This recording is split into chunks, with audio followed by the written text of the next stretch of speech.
Welcome back to the second segment of our show.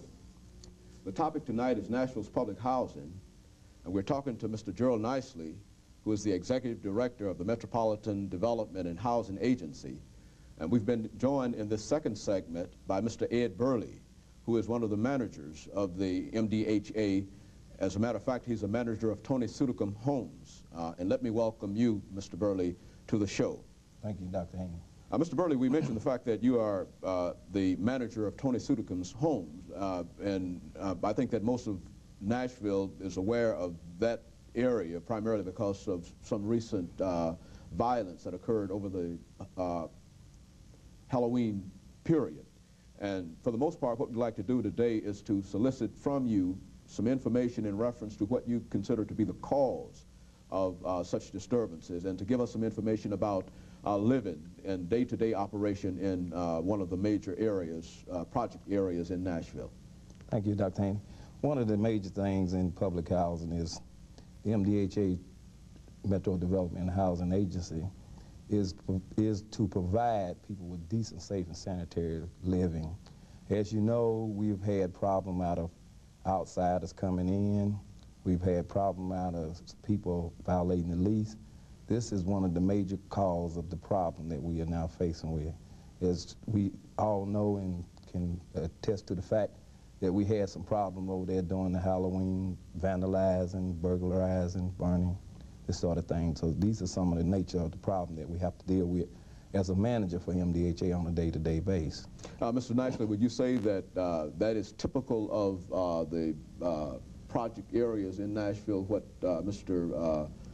Burley has explained in terms of some of the problems of violence that occurred there? Well, I think that's certainly an exaggerated example. We hope it is. We don't see that happening every day, but it has the potential in these very large, highly concentrated developments if we're not continuously vigilant. And as I said before, particularly in an area like Sudicum and Napier, with so many people concentrated in one place.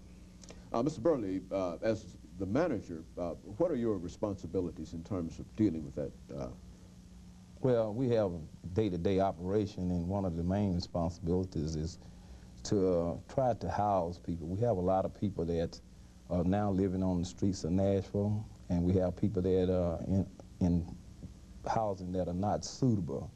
So the housing agency is, the task is passed upon us is to try to provide people with a place to stay. In terms of getting housing ready for people to move in, we have a high rate of people that are moving in on a day-to-day basis. We have to get their apartment ready. We have to try to provide people with protection when we have outside people coming in. I would just like to say that we've had a lot of help out of the Metropolitan Police Department in helping us clean up the place and make the place decent and safe and sanitary. We certainly want to provide people with a decent place to live. We have to maintain it. We have to keep the grounds clean. We have to do all the necessary things to keep the image of housing up in Metropolitan Davidson County. Well, how many people do you have working with you, and do you feel that that your staff is adequate to meet the needs that you have there?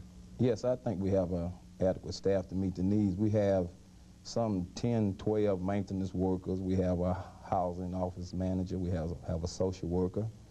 We have, in terms of, we have a daycare center there to help for the need of the people who work, some of the residents who has jobs. We also try to provide them with some kind of daycare program in order to get the tenants to help themselves as they move along in life. And so, Mr. Nicely, the MDHA not only is concerned with that kind of housing, you're also concerned with what is known as Section 8 housing, and perhaps you could give us some information in reference to that. That's correct. That's a rental assistance program whereby private owners can lease to people that are on a waiting list of ours who have Section 8 certificates or vouchers. We have about 2,500 of those type houses that we oversee throughout the community. Those are scattered and pretty well blended in the community. It's very popular because a lot of people see that as a better way to live in a subsidized manner than in the typical quote project, end quote.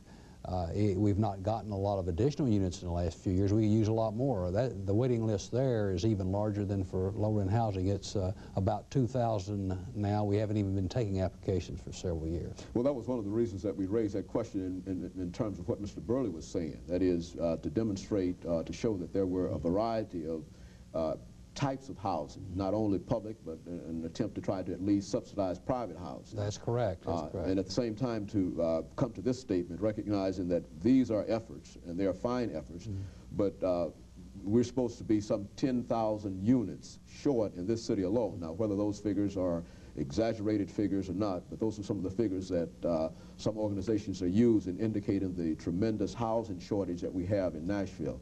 And so what I'd like to do is to get from the two of you some of the possible solutions between now and the end of the program as to how we might meet some of the needs that we have. Well, I think personally you're going to see a need to get more public-private partnerships involved. I think that's the trend of housing policy throughout the country. I think you're going to see a limited number of subsidized units built under the old low-rent program. I think it's going to be very limited. Recently, a joint effort, a three-way effort, the MDHA, United Way of Nashville, and the mayor's office set up something called Affordable Housing of Nashville Incorporated. The whole idea there is to provide incentives for private nonprofit groups to get involved in providing housing. It also brings the financial sector into the equation. There's a 9-member board oversees that corporation, 4 of whom are appointed by United Way, 4 by MDHA, 1 by the mayor. 2 of the people sitting on the board are bankers, for example. You're going to have to get the financial institutions involved in a very large way if you're going to provide large numbers of housing for low and moderate income citizens of Nashville. Some cities have seen some success already. At this point, Affordable Housing of Nashville, I happen to be on the board as well as our chairman, Ms. Waller. It's chaired by Bob McNeely of First American Bank.